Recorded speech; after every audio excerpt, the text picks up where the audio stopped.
Jones and his Burn the Qur'an campaign. I think he would say, this has got to stop. Followers of Islam believe that the Qur'an is a collection of revelations received by the Prophet Muhammad from God about 1400 years ago. They believe that Muhammad was the last of a series of prophets and teachers and messengers that included Adam, Moses, Jesus, Abraham, all names revered by us as well. The word Islam means peaceful surrender to the will of God.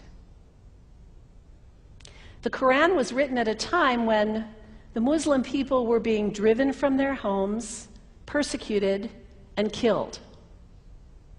The Old Testament was written at a time when Jewish people were being driven from their homes, persecuted, and killed. And religious scholars will tell you that most holy scriptures have stories of war and violence in them. Throughout history, most faiths have used these texts to justify violence. And if there's anyone in this room at this moment who's thinking that I've got it wrong, after church today, pull out your Bible and look up Psalm 137. And you'll see that our own text has passages that can make us uncomfortable.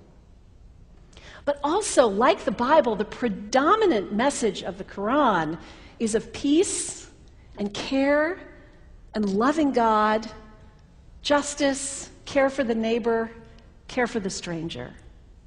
In the Bible, we have thou shalt not kill. In the Quran, we have whoever kills another, surely he is killing all of humanity. And whoever saves the life of another, surely he saves the lives of all humanity. These are words of peace, words of faith, words that could save the world if we would take them to heart. The second thing you can do, the next time someone sends you one of those emails demonizing Islam, delete it. Don't forward it. Don't participate in the stereotyping. Don't give in to your fear.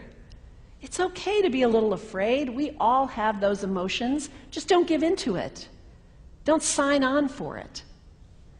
Don't focus on this tiny group of extremists who commit acts of violence. Focus on the hundreds of millions of Muslim people in the world who are people of faith, whose priorities and concerns and families are not so different from your own. And third, when you think of Muslim people, think of individuals. Think of the professor at Ohio State. Think of the engineer at Honda. Think of the teacher at the elementary school down the street. When you think of Muslim people, remember those who died on 9/11, not the hijackers. There was only a handful of them. Remember Mohammed Sunhami Hamandi. He was born in Pakistan. He came to the United States as a small child with his parents. He played high school football. He went to college. He became a part-time ambulance driver. He died, this Muslim young man, on 9/11, trying to rescue people and save lives. When you think of Muslim people, remember Mohammed Salahuddin Cloudhurry. He was a waiter at Windows on the World, which was at the top of the World Trade Center. He died that day. His wife had their baby 2 days later. When you think of Muslim people, remember Rama Salih. She was a woman, 28 years old. Her neighbors described her as fun and outgoing and generous. And she died on American Airlines Flight 11, 7 months pregnant with her first child. Remember the founder of the Islamic Circle of North America, who worked in the World Trade Center and also died on September 11th. That same group now is giving away tens of thousands of copies of the Quran in response to the campaign about burning the Quran. In the language of their own tradition, they are spreading words of faith and peace and hope. One of the ladies at the 8:30 service this morning said to me after, maybe we should declare September 11th, buy a Quran and read some of it. It is for us to share our message of love and hope and peace, but let us do it with grace and respect and above all, humility.